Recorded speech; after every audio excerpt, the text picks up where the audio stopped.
de nos sœurs, de nos vaillantes sœurs, ça ne fait même pas une semaine, hein. Parce que bon, je la vois en live et je n'ai jamais su que c'est une Amazone togolaise. Alors, je la vois en bas et dans les commentaires, je voudrais lui dire, général, je suis au garde à vous. Merci pour le travail fait. Et dans ces jours-ci, je passerai dans votre live. Merci beaucoup pour tout ce travail. Vous montrez à tout le monde que votre cœur est au pays et que vous vous battez pour cette patrie mère qui comment dirais-je, où cette patrie mère où est enseveli nos cordons ombilicaux. Merci à vous. Merci. Bien, Gattuso, continuez s'il vous plaît. Ok. Comme je le disais, Général, c'est une très vaillante combattante du Togo. Elle a laissé même beaucoup de plumes, mais on continue donc de lui envoyer beaucoup d'énergie, qu'il soit en forme, qu'elles soient en forme pour nous d'ici le 30. Ouais. Elle mérite donc des félicitations, de la reconnaissance donc de la part de tous ceux qui sont dans cette lutte. C'est une très vaillante combattante. Il y a Delano qui propose 4 places de 4 personnes. Ah, donc il faut que ceux qui sont intéressés. Donc, bon, vous écrivez en inbox ceux qui sont intéressés. Bien. Donc, c'est pour dire aux Togolais que le 30, comme dans l'histoire, c'est une date très marquante donc, de l'histoire du Togo. Je crois que le 30 août 2025 pourrait être un bis repetita de l'histoire du 30 août 1956. Il faut que cet espoir soit réédité et que l'autonomie qu'on a perdue, donc après la mort de Sylvanus Olympio, que cette autonomie soit reconquise. Parce qu'effectivement, le 30 août 1956, le Togo était devenu une république autonome avec l'indépendance après. Et moi, je peux dire que depuis 1963, le 13 janvier 1963, cette autonomie était perdue. Mais bien sûr que oui. Et donc, le 30 août 2025, c'est une reconquête de l'autonomie, d'abord conquise le 30 août 1956, mais perdue le 13 janvier 1963. Donc, ça sera donc la reconquête de cette autonomie-là perdue le 30 août 2025. Cet espoir doit être réédité. Au même moment est passée l'histoire. Cette histoire tronquée par Eyadema. C'est ça. Voilà. J'ai pas voulu citer j'ai pas voulu même citer parce que je me dis que pour moi c'est pas une date historique. En tout cas pour la République togolaise, pour moi c'est pas une date comme bon certains veulent me le faire croire. Donc j'ai même pas voulu citer le 30 août 69.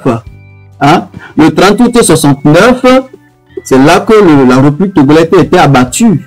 Et donc ça n'a rien d'historique, ce n'est rien d'historique.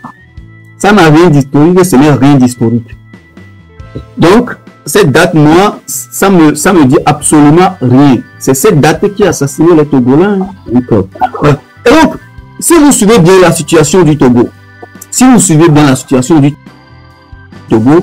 vous savez que c'est pourquoi ils ont pris Sylvanus Olympio et non quelqu'un d'autre. Et que cet intellectuel a été abattu. Et qu'à la place, on a mis ce que nous avons dit en anglais à Bounetor là-bas. Donc un fontoche pour s'accaparer de toutes les richesses stratégiques du Togo.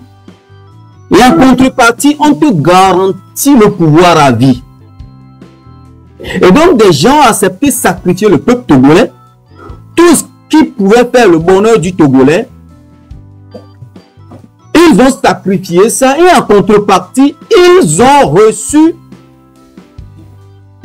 l'appui, la protection de ceux qui se sont accaparés de cette richesse. C'est ça la vraie situation du Togo. Parce que est-ce que la question qu'on doit se poser, est-ce qu'avec Sylvanus Olympio, ce serait possible? La réponse est tellement évidente, c'est non. Mais avec Yadima, oui, c'est possible. Et la même chose se passe aujourd'hui avec son fils, qui a étudié, en tout cas, merci. Il a étudié selon, selon sa biographie, à Paris-Dauphine, réputé en économie et gestion, l'université la plus réputée en France en matière d'économie et de gestion, et à George Washington. Et quand on a donné le pouvoir, la même politique s'est perpétuée. Aujourd'hui, ce sont les étrangers qui contrôlent tous les secteurs stratégiques du Togo. Que ce soit phosphate, que ce soit calcaire, clinker, que ce soit le marbre, que ce soit le fer, que ce soit le manganèse, toutes ces richesses aujourd'hui ne sont pas contrôlées par les Togolais. La question qu'on doit se poser, comment un pays, un petit pays de 50 100 km², avec autant de richesses, avec le pôle le plus stratégique de la côte, peut être dans cet état de délabrement?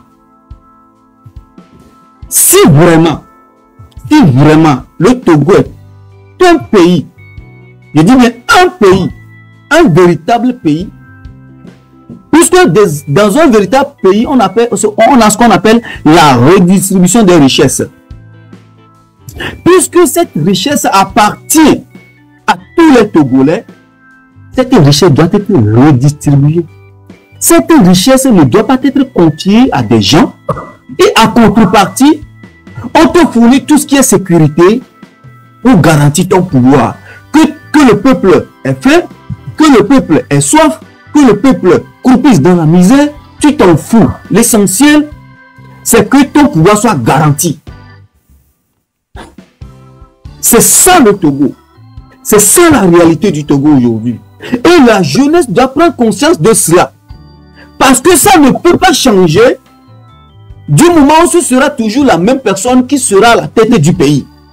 À un moment donné, pour que tous ces contrats léonais, tous ces contrats soient annulés, c'est une nouvelle tête qu'on doit avoir à la tête donc du Togo. Le système a échoué lamentablement avec un résultat catastrophique. Aujourd'hui, les Togolais sont dans la galère. Et pourtant, on a une terre assez riche. Lors de la colonisation, l'Allemagne, avec toutes ces 6 colonies, le Togo était appelé la colonie modèle. On a toutes les richesses possibles pour se développer. Ouais. On a toutes les richesses, on a tout pour réussir au Togo. On n'a pas besoin même d'aller à l'étranger pour vivre, pour connaître ce qu'on appelle le bonheur. Si ce pays est bien géré, moi je disais à quelqu'un, si Fonia Simbe sur les 24 heures de la journée, si Fonia Simbe prenait 4 heures pour travailler pour le Togo, aujourd'hui, on ne va pas envier le Bénin et la Côte d'Ivoire.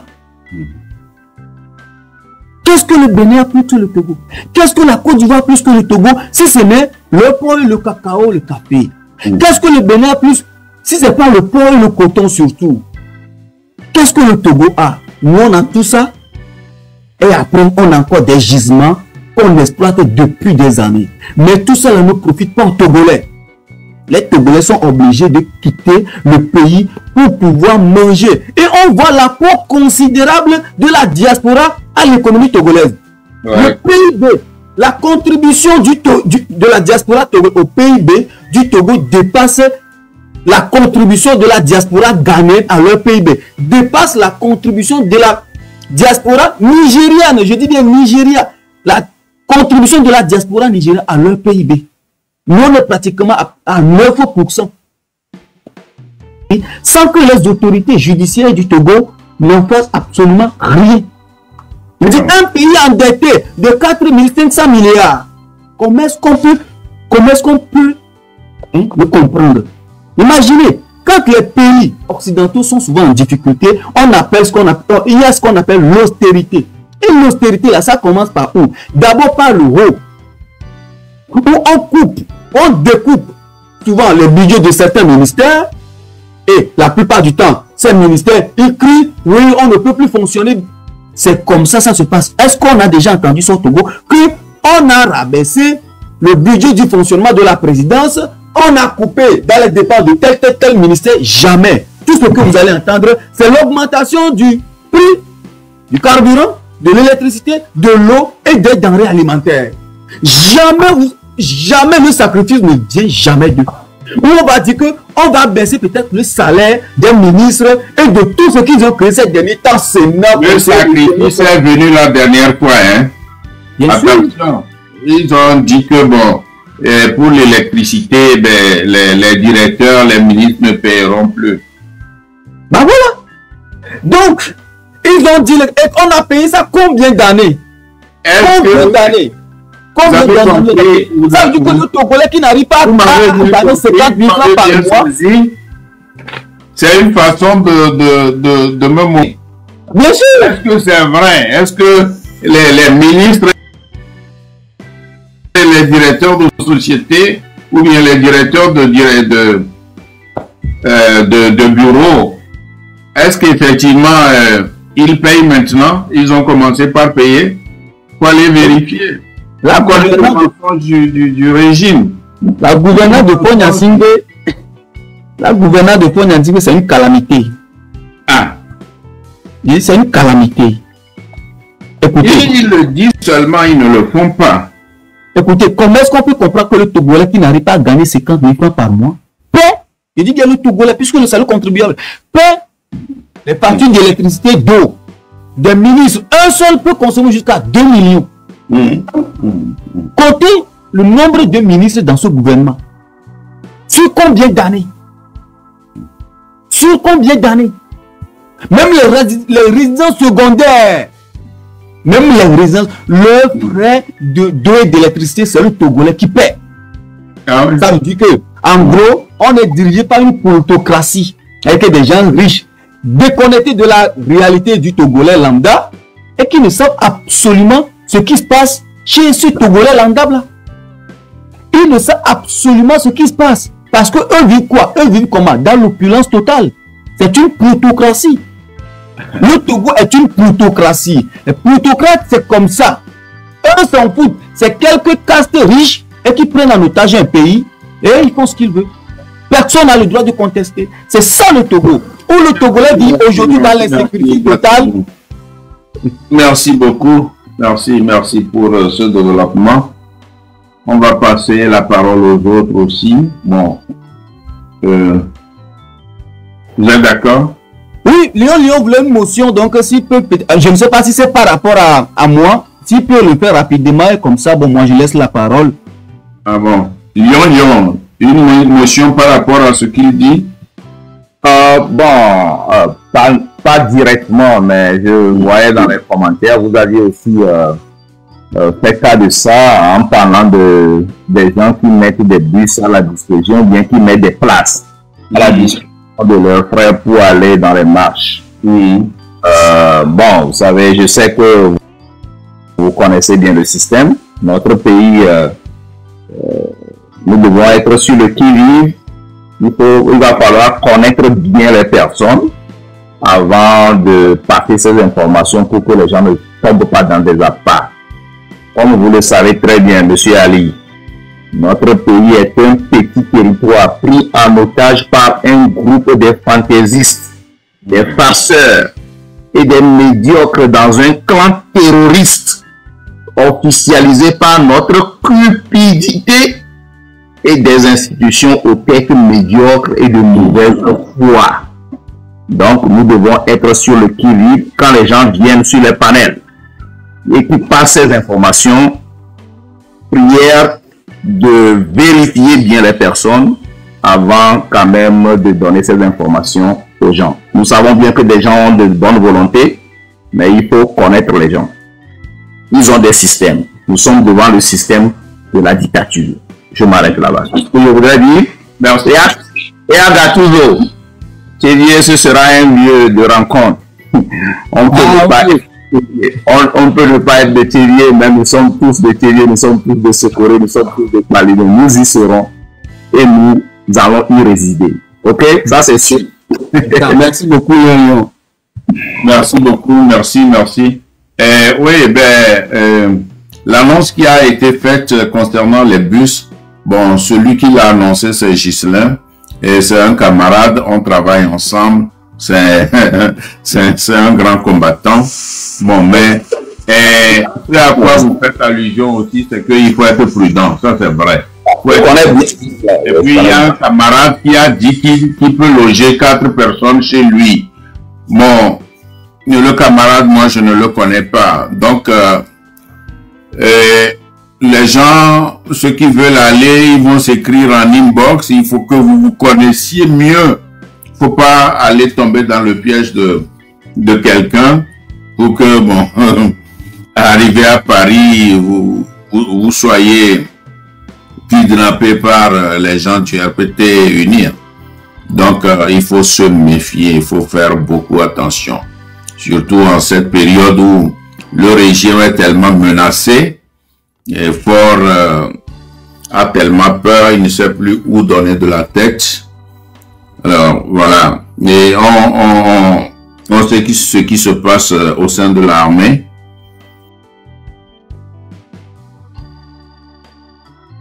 Et merci à Dekou. Oui, c'est à Dekou, non? Non, pas lui. On a notre frère qui n'a pas encore parlé, USP. Ouais, je faisais allusion à celui qui venait de parler là. Donc, il y a 2 qui n'ont pas encore parlé. Et l'Afrique, vous avez la parole. Et puis après vous, ce sera Yusa. Bonjour l'Afrique. Bonjour doyen, bonjour à tout le panel. Bonjour. Merci de me passer la parole doyen. Merci. J'ai écouté attentivement tous ceux qui ont parlé et vraiment tout le monde a très bien parlé. Tout le monde a dit ce qu'il avait sur le cœur. Mais j'aimerais attirer un peu l'attention des Togolais en disant, quand on fait une révolution, il faut qu'on sache qui on a en face. Il faudrait qu'on sache réellement qui on a en face. La famille Faure Yacine est tellement enracinée au Togo. Le système qui est présentement au Togo est tellement enraciné au Togo que si on veut faire une révolution, déjà une révolution ne se fait pas en sortant et en rentrant. C'est ce que j'aimerais dire à la population du Togo. Quand on veut sortir pour faire une révolution, pour faire un changement, on doit savoir ce qu'on veut. Si on sort et puis on rentre, ça ne fera rien, ça ne fera même pas bouger le pouvoir en place.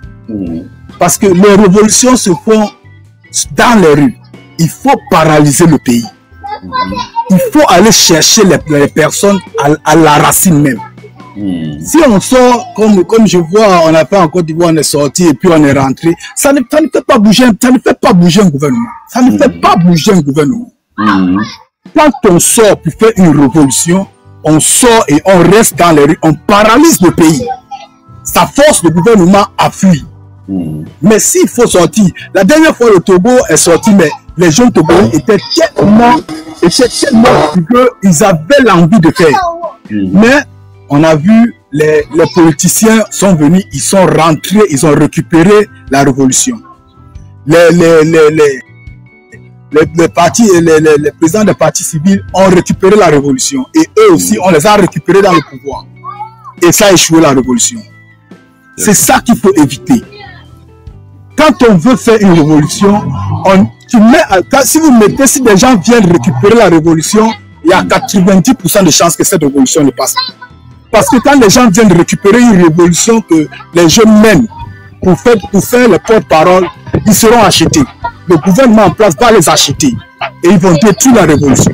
Mais vous êtes... Et c'est ce qui fait... Vous êtes un enfant qui parle comme ça. Non, je ne suis pas à l'école, je suis un peu dehors. Donc, du coup, excusez-moi. Du coup, j'étais en train d'expliquer que une révolution, elle se fait dans les rues. Et elle ne se fait pas en sortant et en rentrant, non. Parce que le pouvoir en place là, si les gens reconnaissent réellement la profondeur de ce pouvoir, il est très profond. Il ne se limite pas seulement au Togo.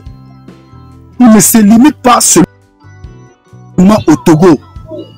Donc, quand les jeunes sortent, il faudrait qu'ils paralysent le pays. Parce que les multinationales, quand tu joues avec leur argent, ils ne sont pas d'accord avec toi. Tu paralyses le Togo aujourd'hui, les multinationaux vont sortir et dire à Foy Assimbe, il faut quitter, il faut partir. On ne joue pas avec leur argent.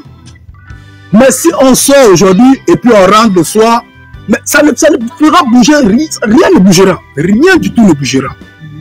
J'aimerais attirer l'attention du peuple togolais, de la jeunesse togolaise, que quand ils sortent le 30, il faudrait qu'ils sortent pour ne plus rentrer, jusqu'à ce qu'ils ont gain de cause.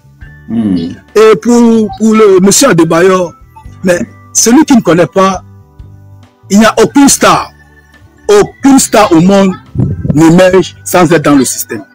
Aucune star au monde n'émerge sans être dans leur système. Peu importe le pays où tu es, tu émerges comme star, tu seras dans le système. Donc, pour Adebayor, moi, ça ne m'étonne pas quand il a pondu son communiqué, comme quoi il organise, quoi. Mais il sait très bien qu'il y a une marche. Il le sait. Mais pourquoi il veut diviser la population? Pourquoi il le fait? C'est pour l'avantage du régime. C'est parce que le régime l'a demandé de faire ça. Sinon, il n'a aucune raison de dire ça. Au contraire, si Adebayor aimait vraiment la jeunesse togolaise, il pouvait dire, bon, d'accord, si vous voulez sortir, je mobilise les fonds pour vous maintenir dans les rues. Ouais. Il pouvait dire ça. Mais lui, il dit, il va organiser autre chose pour diviser la population, pour diviser les jeunes. Ça, là, c'est la distraction qu'Adebayor va mener au Togo. C'est la distraction. Et moi, à la place des jeunes, on monte même sur les réseaux sociaux, on le salue même, à la limite, parce que lui, il voit, on veut libérer le pays, et puis lui, il veut distraire les gens. Ça ne se fait pas. La souffrance des jeunes, ils connaissent la souffrance des Togolais. Il y a quel pays qu'on va dire en Afrique subsaharienne qui est bien? Il n'y a aucun pays. Personne ne dira qu'il y a un pays en Afrique subsaharienne qui est à l'aise. Mais pourquoi quand un pays veut se libérer, il y a toujours des gens qui viennent pour distraire les autres? Non, il faudrait qu'on voit vraiment ce problème par rapport à ces gens-là. Parce et même pour la soeur, le ministre qui a parlé pour dire que si les Togolais peuvent sortir faire des manifestations, mais lui il peut parler ça en l'air. Mais est-ce que le ministre de la Justice va comprendre ça? Est-ce que le ministre de la Défense va comprendre ça? Lui il peut parler pour lui et puis ça passe. Et puis quand les jeunes vont sortir et puis on va envoyer. Mais l'armée togolaise en ce moment, elle est divisée. Et tout le monde le sait. Même Ford le connaît. Ford le sait que l'armée togolaise est divisée. Donc pour l'armée, ma soeur, je te rassure déjà. Si certains, parce que il y a des fuites déjà comme quoi il y a des milices qui vont sortir pour même s'ils sortent, l'armée togolaise, il y a une partie de l'armée togolaise qui est contre le régime. Et cette armée-là, nous on compte sur eux. Et on sait qu'ils vont faire leur travail. On le sait. Donc nous on compte sur cette armée-là, ceux qui sont contre le régime. Et il y en a beaucoup. L'armée est divisée. Donc j'aimerais dire aux populations togolaises, quand vous sortez, paralysez le pays. Paralysez le pays. Les multinationaux vont chasser Foy Assimbe parce qu'eux, ils n'aiment pas quand on joue avec leur argent. Si ce n'est pas le cas, il faut sortir et rentrer, ça ne bougera pas d'un seul poil au Togo. Ça ne fera même pas peur. Ça ne fera pas peur. Il faudrait que quand on sort pour rester. Une fois qu'on est sorti, on a paralysé le pays. Je vous assure, tu peux jouer avec dans un pays, mais quand les multinationales... C'est un peu ce que je voulais expliquer à mes frères togolais. Et beaucoup de courage. On sera avec vous. Merci, merci. Grand merci. Grand merci. Ok. S'il vous plaît, est-ce que je peux aller vite fait? Oui, mais soyez bref. Ok. Alors, on dirait que monsieur il est de retour. J'arrête d'abord. Qui? Ah, ok, il n'est pas là. Mobilisation en France, Togo. On est prêt. On est prêt. Moi, je vais encore bien dire aux gens. Il faut qu'on chacun prépare son pancarte. Oui. Que chacun de nous prépare leur pancarte. Si vous êtes femme, il y a tous des droits des femmes qui nous donnent le droit manifester et réclamer. Ça veut dire, on sort sur un but. Et sachez-vous que si on sort 31, on reste dehors jusqu'à le 30. Si on sort... Et puis j'ai une amie qui a des cas que j'aime bien. Oui, que j'aime bien. Donc, moi je vois que dans cette lutte, on n'a qu'à se focaliser sur les ennemis. Parce que dans le gouvernement là, dans le train là, il y a des Sud et puis il y a des gens du Nord. Et puis il y a comment on les appelle, des brebis égales partout dans les ethnies. Donc, tous les gens qui indexent les ethnies là, on n'a qu'à arrêter tout ça. Et puis on fait le combat dignement. Jusqu'à ce que l'imbécile la quitte. Et puis tout le Togo aura la paix.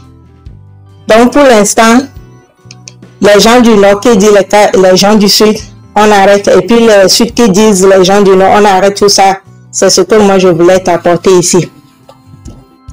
Sinon, il y a des esprits très faibles, comme on dit même, français même, qui seront découragés dans ça, tu vois.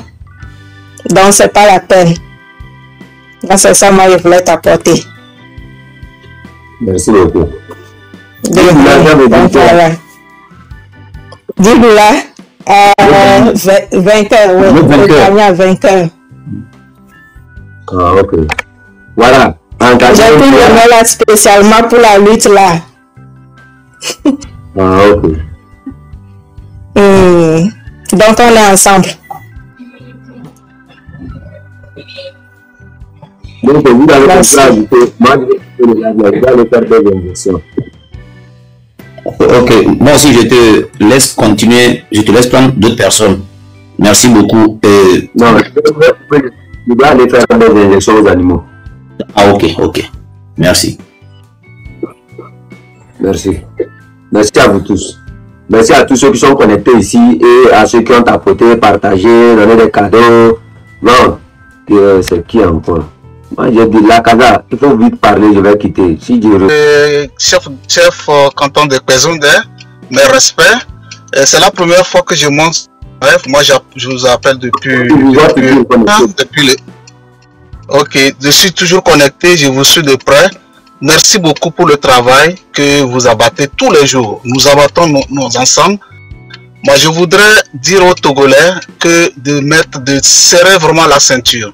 De laisser question, celui-là vient de là, il vient de là. Moi, je vis du centre. Si je vous parle de ceux qui, derrière ce gouvernement-là, cet État, ce régime-là, c'est énorme. Donc, toutes les ethnies sont souillées dans ce régime-là. Donc, pardonnez-nous, on va focaliser sur la lutte. Il y a la marraine qui a déjà dit je ne vais plus aller très loin. Et donc je profite pour cette occasion pour dire que le 30, nous, on s'est déjà organisé ici depuis, moi je suis presque en Suisse. On a déjà une délégation, une forte délégation qui va marcher, qui va faire 6 heures. C'est-à-dire la marche de 6 heures pour atterrir à la place de la République. Donc ça veut dire que nous, notre marche sera longue. Donc, les Togolais, levez-vous, vous avez peut-être que 300 mètres à faire. Nous, on va pour aller chuter à la place de la République. Donc, La balle est dans votre camp. Nous, on est déjà tous mobilisés ici pour le 30. Merci, chef canton de Kwezunde. Merci pour le travail. Au revoir. Merci beaucoup. Merci à vous tous qui êtes connectés, vous qui avez tapoté, partagé, vous qui m'avez soutenu depuis le début. Vous voyez, nous on est des champêtres. Ou bien comment ils ont appelé ça en français soutenu. On m'a dit de parler bien le français. En français soutenu, on est des champêtres. C'est-à-dire, c'est nous les champêtres. C'est nous les champs. C'est-à-dire, ça c'est le français soutenu. Okay? Je dois aller faire des injections aux animaux. C'est pour ça que je veux couper le live. On se retrouve peut-être sur un autre live où on va parler. Pour l'instant, soyons focalisés. Mobilisation générale. Mais quand même, même donner son. Mais c'est d'assez bagano. Mais c'est elle est balak. Mais n'a pas. Panya zakanya zo no damba. Na balak no ke basana. FLM. Papa mère bawa. Le lem yo. Aira la benzo la benzo. La le benero. Benero zeme ya ba. Pour hel ne bukun bawako. Bawa ke hel ere mogum bajlo. Basaram bajlo. Bawa ke la kutul bajlo. Bawa ke la ahun bajlo. Benero. Dale bloro basaro ku bendar do ko lidio. Tudo isso tudo isso boss nós ser tire não de presidente que ministra que we cardo sole tudo mais rale tá cabe marta solo será dano we pede yeri com cada tá só de tá só de nesse é o buli penero é forte que mel do dou penero se me papar ele no bawa com né cabe do que yeri cabe do que algo cabe do ozoli adom ela tu me nem toque. Kabede se yere ren kuda ko duta ten gura duene tabia tegal na gura basumbio kabede disem sembo hindi na ba do yere ado do ket ket paolo ko bamna mbo bi mo ba ya me misi te pesere le worbe to worbe sirale te de grande bo do era male to ko ndo so ni bawe maze ngena ndule maz yen jawab jakana ngya lake ngya